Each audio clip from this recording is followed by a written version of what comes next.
রমজান মাসে আল-আকসা মসজিদের ভিতরে ইহুদিরা মুসলিমকে প্রবেশ করতে দেবে না। তারা নূতন বাহিনী তৈরি করে ফেলছে যাতে আল-আকসা মসজিদে নামাজ, কালাম, দোয়া, দরুদ মুসল্লিরা যাতে করতে না পারে। এটি আমার কোনো বানানো কোনো কথা না, এটি বাস্তবতা। ফিলিস্তিনের যে আল-আকসা মসজিদ নিয়ে এতটা কয় বছর যুদ্ধ চলছে, সেই আল-আকসা মসজিদ আজও রক্ষা করতে পারল না। ইসরায়েলের মূল উদ্দেশ্য এই আল-আকসা মসজিদ ভেঙে খান খান করে দেওয়া।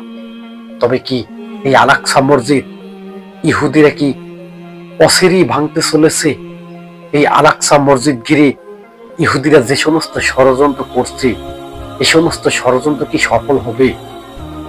আজকে দেখুন, পুরা বিশ্বের মুসলিমরা ইহুদির কাছে জিম্মি হয়ে আছে, আর ইহুদিরা এই সমস্ত মুসলিমকে পৃথিবী থেকে সরিয়ে দেওয়ার পরিকল্পনা করছে। আজকে আল-আকসা মসজিদ মুসলমানের দখলে নাই।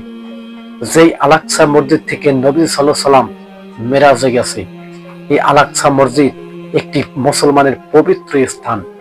আজকে এই আল-আকসা মসজিদ ঘিরে ইহুদিরা নাটক শুরু করছে। এটি কি কোনো নাটকের জায়গা? আজকে ফিলিস্তিন ম্যাসাকার করে ফেলছে এবং দাবি করছে যে ফিলিস্তিন রাষ্ট্রটা তাদের। ফিলিস্তিনে যে সমস্ত শহর, যে সমস্ত বাড়িঘর আসিল, তা এখন আর কিছু নাই, পুরো ধ্বংস করে ফেলছে। আর বাকি যেটুকু আছে ওটুকু ধ্বংস করার জন্য অভিযান চালাইছে।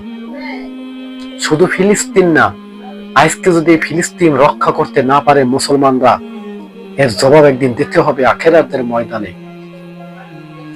আমরা সবাই বসে আছি আবাবিল পাখির আশায়, যে আবাবিল পাখি কবে আসবে, আমাদের কবে সহযোগিতা করবে। কিন্তু আবাবিল পাখি পাঠাইতো।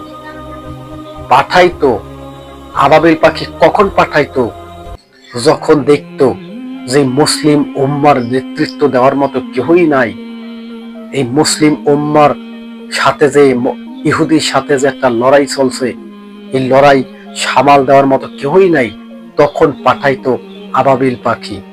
যে আবাবিল পাখি কাবা শরীফ রক্ষা করছিল, আল্লাহ তাআলা রব্বুল আলামিন আবাবিল পাখিকে আদেশ দিয়ে দিল, তোমরা আজকে কাবা রক্ষা করো।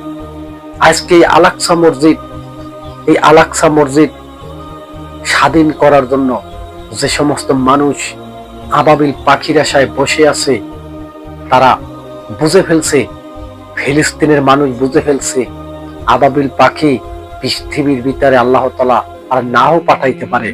তাই কিন্তু তারা শক্ত হয়ে ফিলিস্তিনের আল-আকসা মসজিদ তারা বিজয় করতে চায়। আল-আকসা মসজিদ বিজয়ের দিন হবে।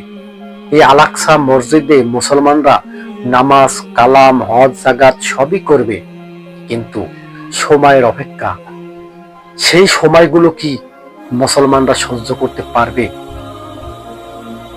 আজকে ইতিহাসের পাতা পড়ে দেখুন যে এই আল-আকসা মসজিদে অসংখ্য নবীরা এই আল-আকসা মসজিদে সেজদা দিছে।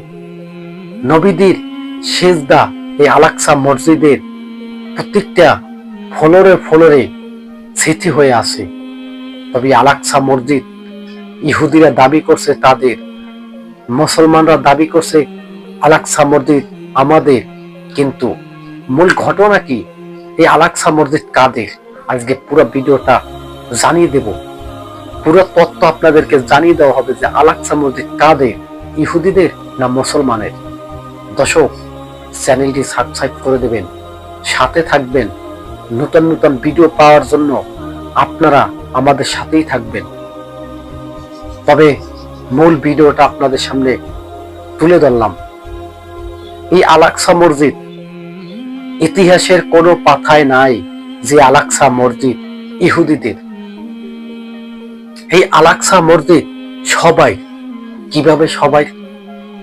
যে সমস্ত ইহুদিরা তারা আল্লাহর নিয়ামত মানে না, আল্লাহর আইন মানে না, তাদের জন্য আল-আকসা মসজিদ আসে নাই। ইহুদিরা চাইতেছে আল-আকসা মসজিদ পুরোটা দখল করে তারা এখান থেকে তাদের যত খারাপ ধরনের কাজ এই আল-আকসা মসজিদে হবে। তবে এই আল-আকসা মসজিদ একমাত্র মুসলমানের।